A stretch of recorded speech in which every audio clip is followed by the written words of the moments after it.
They said the stench reached the Ottoman scouts before the screams ever did. Summer 1460.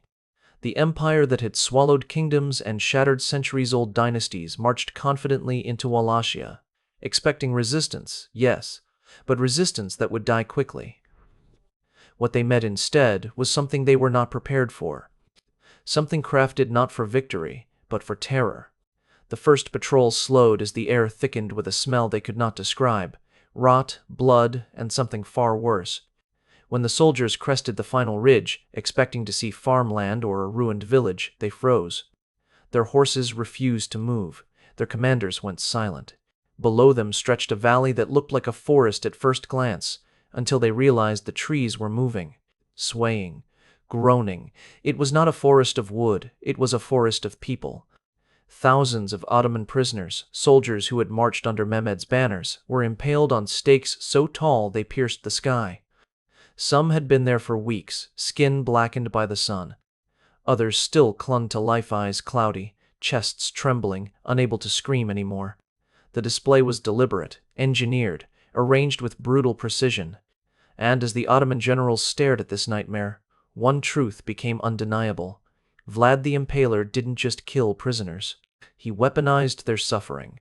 To understand how Vlad the Impaler reached the point where he turned Ottoman prisoners into instruments of terror, so powerful that entire armies collapsed at the sight of his work, the story must travel decades backward to the moment his identity was first hammered into shape. History often portrays Vlad as an unpredictable tyrant, a madman driven by bloodlust, or a medieval serial killer who simply enjoyed cruelty. Yet these characterizations miss something essential. His brutality was not chaos. The first seeds of his terrifying methods were planted when he was only 11 years old, an age at which most boys are shaped by fathers, tutors, and familiar comforts, while Vlad was shaped by fear, isolation, and the cold machinery of an empire that understood better than anyone how to weaponize obedience. The year was 1442, and Wallachia stood precariously between Hungarian influence and the unstoppable expansion of the Ottoman Empire. Vlad's father, Vlad II Dracul, held his throne by balancing these two titanic forces, but political survival in the Balkans required sacrifices. The price demanded by Sultan Murad II was steep. Dracul was allowed to keep his crown only if he surrendered his two youngest sons as living insurance. That is how Vlad and his younger brother Radu were taken from their homeland, transported hundreds of miles into enemy territory, and placed not in prisons but inside the splendid palaces of Edirne and later Anatolia. Many historical accounts, especially Ottoman chronicles, portray this period as a time of education, refinement, and privilege for the boys, as though they were receiving a princely upbringing. Yet the reality, when stripped of diplomatic varnish, becomes clear. This was psychological conditioning. Life inside the Ottoman court was designed with meticulous precision, not to torture, but to control. Vlad was clothed in fine silk, fed by palace servants, and instructed by scholars whose knowledge spanned languages, mathematics, philosophy, and the sciences. Nonetheless, every kindness was interlaced with invisible barbs.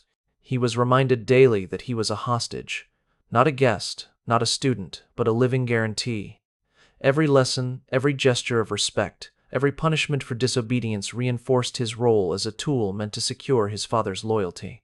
The Ottomans had perfected a system of converting captives into assets, and the children who grew up under such a system often emerged, not broken, but reshaped into beings who imitated the empire's own cold efficiency. Vlad's younger brother adapted quickly, forming a close companionship with the Sultan's son Mehmed, while Vlad remained resistant, suspicious, and unyielding.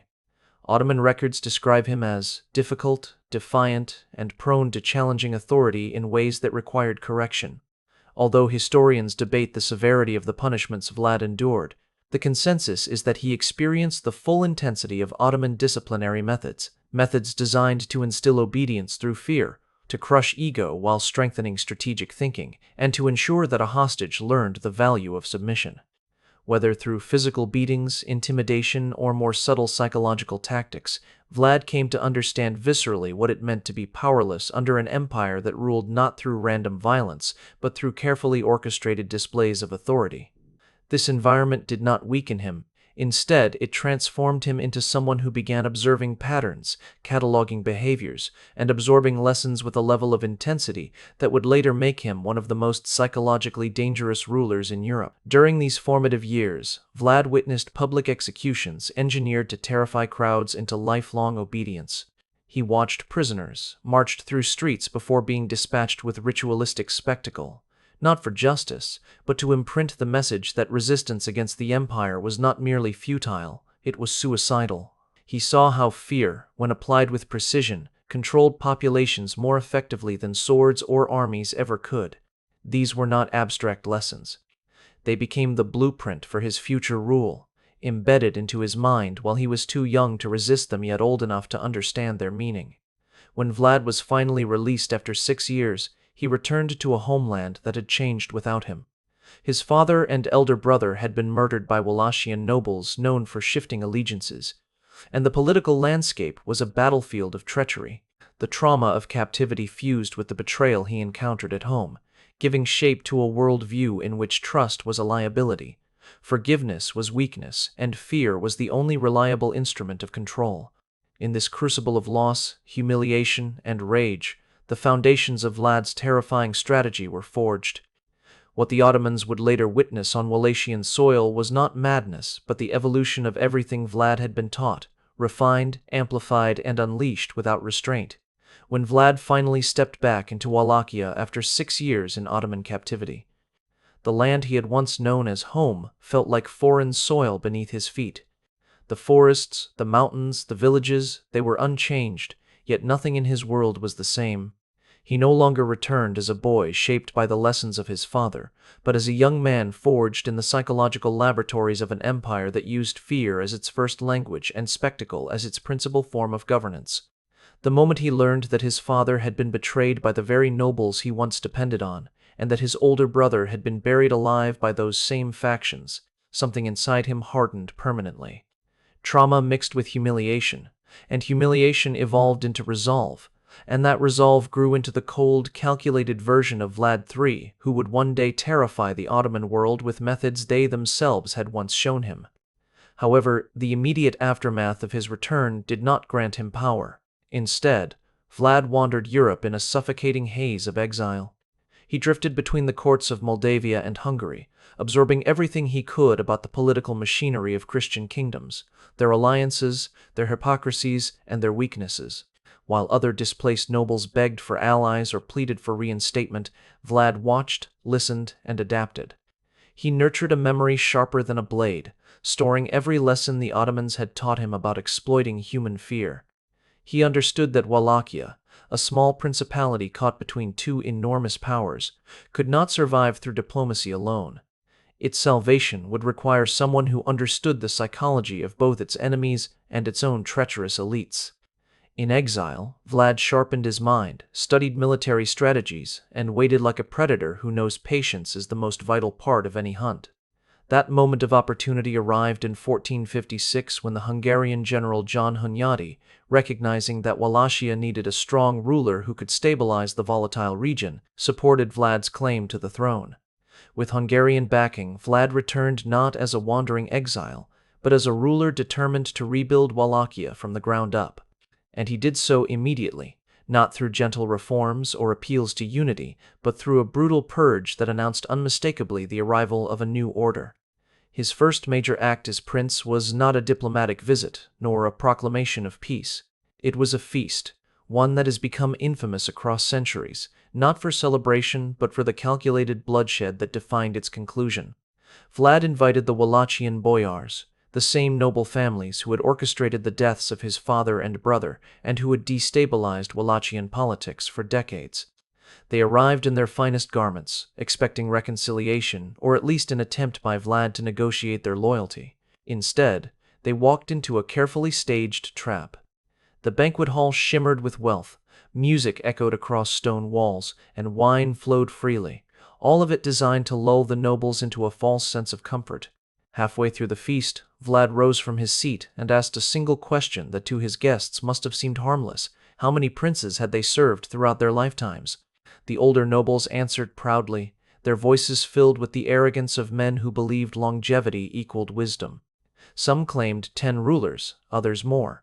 What they failed to understand was that in Vlad's mind, their answers were confessions. To him, they were boasting about surviving their rulers by killing or betraying them. The hall fell into stunned silence as Vlad smiled, a smile remembered in chronicles as the quiet announcement of death. His soldiers entered. The nobles realized too late that there would be no negotiation. Vlad ordered the older, politically dangerous boyars seized. They were dragged from the hall, not for execution by sword or rope, but for impalement, a punishment chosen purposely to echo the lessons of Ottoman terror while amplifying them into something even more psychologically devastating. The younger nobles and their families did not escape his judgment. Instead, Vlad forced them into a long march toward the ruins of Poinari Fortress, stripped of their noble attire, driven like slaves across harsh terrain. Once they arrived, they were commanded to rebuild the fortress, brick by brick, stone by stone, using nothing but their bare hands under the watch of Vlad's soldiers. Many of them collapsed from exhaustion or starvation. Others continued until their bodies broke, until their lungs failed, until their wills shattered. By the time the fortress stood tall, the once powerful boyars had been reduced to shadows of their former selves, and the political elite of Wallachia had been permanently reshaped. Vlad did not merely punish, he restructured Wallachia's foundations. By eliminating and enslaving the boyar class, he created a new political order where loyalty stemmed not from tradition or privilege, but from fear and dependency. His enemies in Wallachia were crushed, his internal threats neutralized, and with his own people subdued and reordered, Vlad now turned his attention outward, toward the empire whose methods he had copied, and whose prisoners would soon learn the true extent of what he had become. By the time Vlad had reshaped Wallachia's internal order into a hierarchy anchored not in tradition, but in fear, he turned his attention toward the power that had defined his childhood and tormented his adolescence, the Ottoman Empire. Yet what makes this stage of his reign truly significant is not merely that he confronted his former captors, but that he chose to confront them in a way no European ruler had ever dared, by using their own methods of psychological domination against them, but with a brutality so magnified that even the empire which had perfected fear as an instrument of rule recoiled from what they witnessed. The turning point arrived in 1459, when Sultan Mehmed II, now the victorious conqueror of Constantinople, sent envoys demanding that Vlad pay the annual tribute owed by his father and personally travel to Constantinople to reaffirm his submission before the Ottoman throne.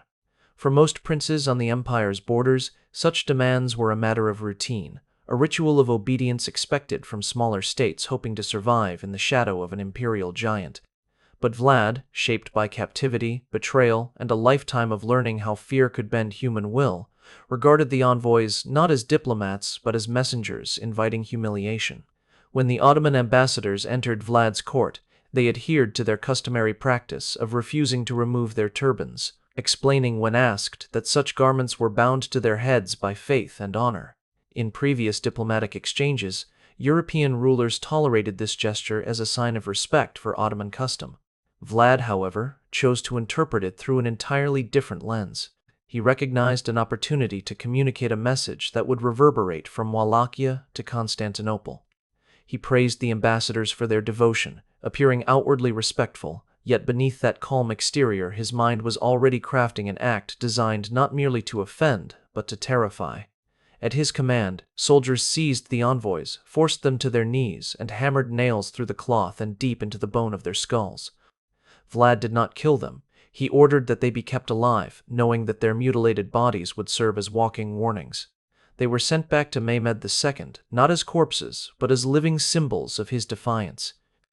The reaction in the Ottoman capital was immediate. Mehmed recognized the act not as madness, but as intentional provocation. What he understood, more clearly than Western chroniclers who later exaggerated Vlad into a supernatural monster, was that Vlad's message was rooted in Ottoman logic, yet twisted into something darker.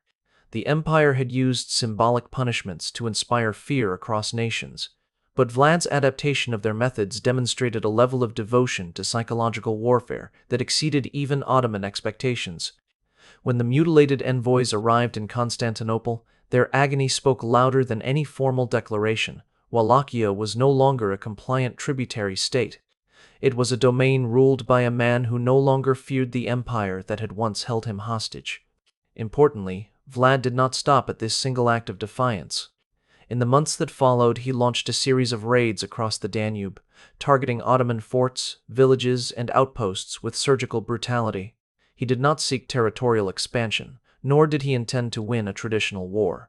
His goal was to dismantle Ottoman authority along the frontier through calculated terror, leaving behind scenes that would travel faster through rumor than any army ever could.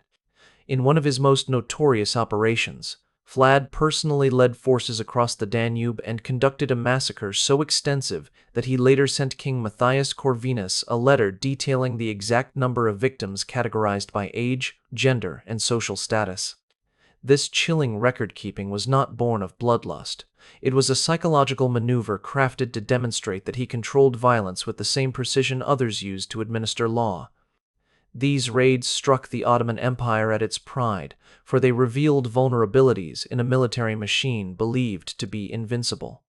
Mehmed II, the same ruler who had broken Constantinople's ancient defenses and reshaped the balance of power in Europe, found himself challenged not by a rival empire, but by a small principality whose ruler understood that fear could cripple legions more efficiently than armies could.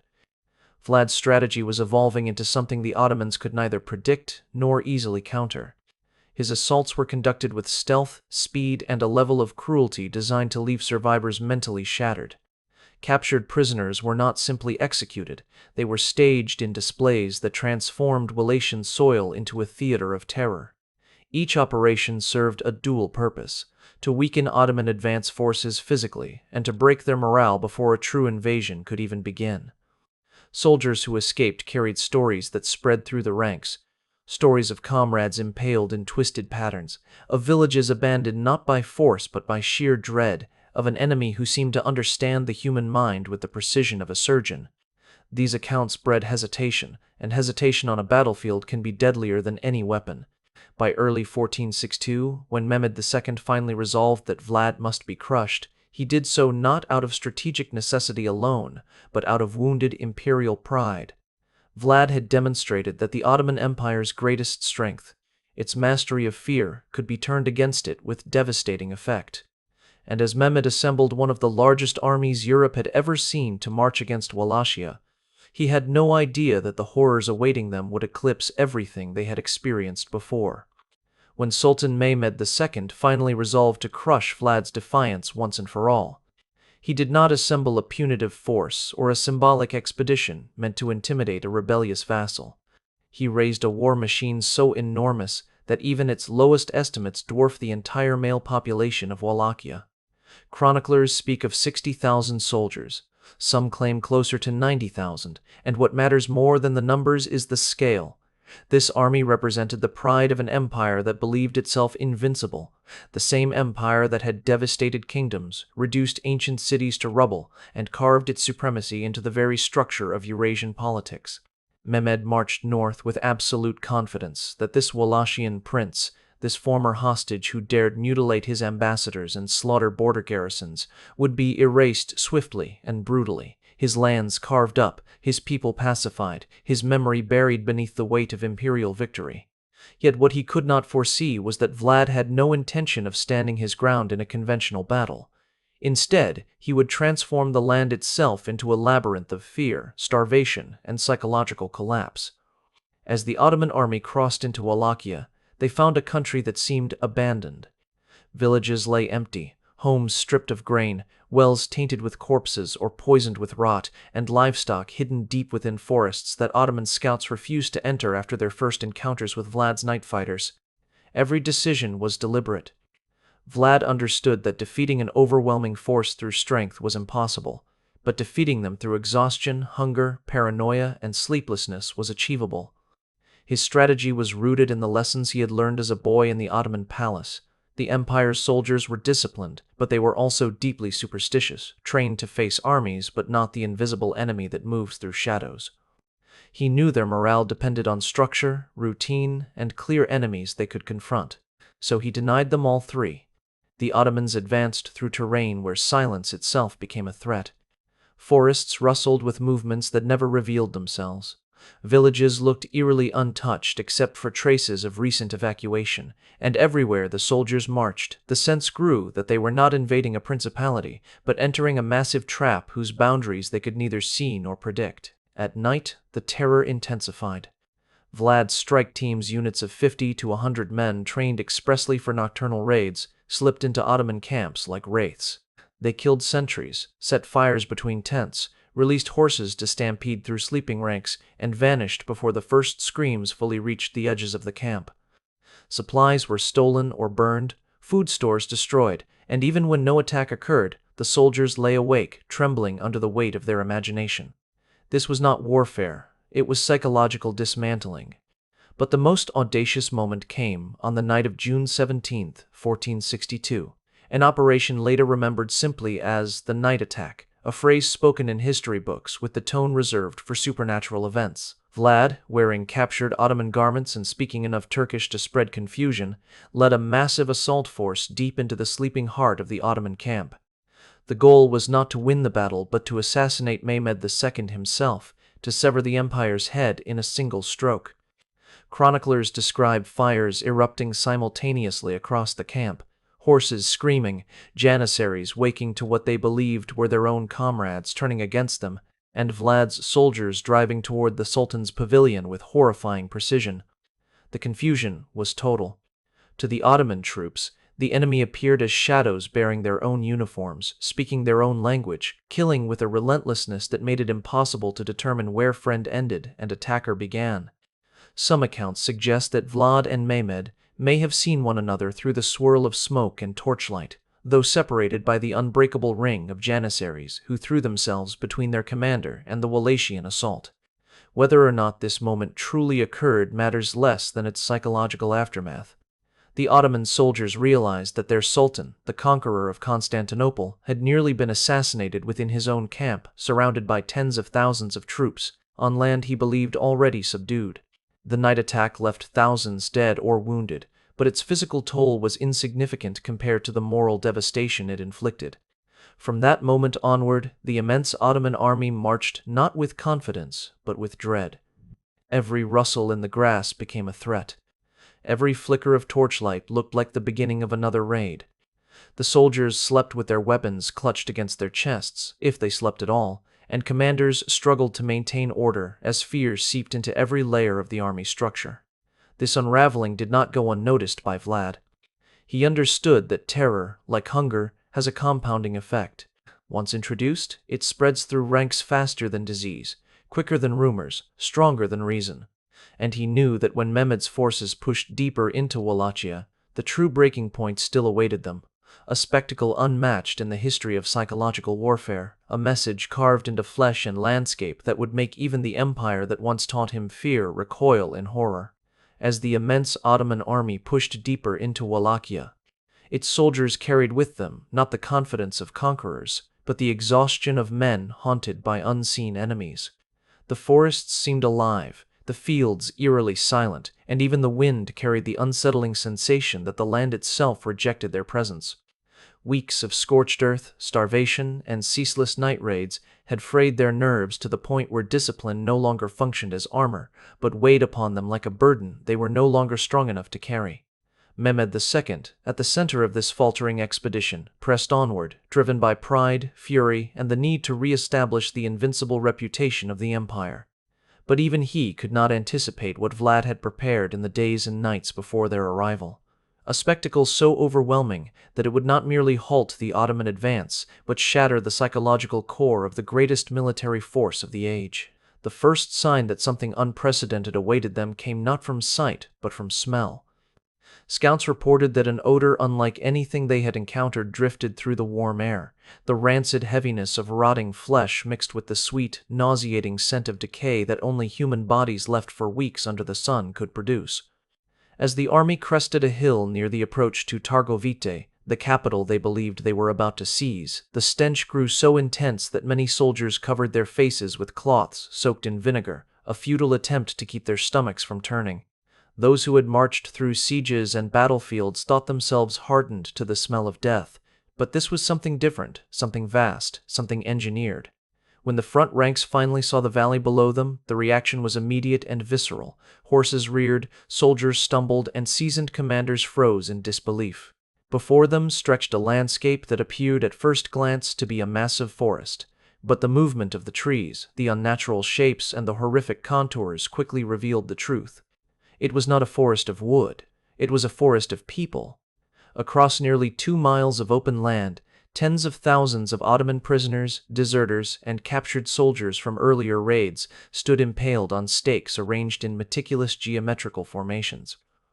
The stakes were set in concentric circles, spirals, rows, and star-like patterns, each arrangement chosen with intention and precision, each placement designed to convey order, control, and absolute domination. By some counts, more than 20,000 bodies filled the valley, by others closer to 15,000. The exact number will forever be debated, but the effect on the Ottoman army was beyond measure. Some victims had been dead for weeks, their bodies blackened and swollen from the sun. Others had been impaled more recently, and a few, according to chroniclers who interviewed eyewitnesses, remained barely alive, their jaws trembling, their chests rising weakly, their eyes glassy but not yet devoid of consciousness. The groans of the dying floated through the air like a grotesque hymn, reaching the ears of soldiers already weakened by hunger and fear. Even Mehmed II, who had stood over the corpses of thousands in his conquests, was shaken. Accounts differ in their precise phrasing, but many historians cite the Byzantine chronicler Chalco-Condyles, who recorded the Sultan's words upon witnessing the spectacle. "It is impossible to take the country of a man who performs such deeds." This was not admiration.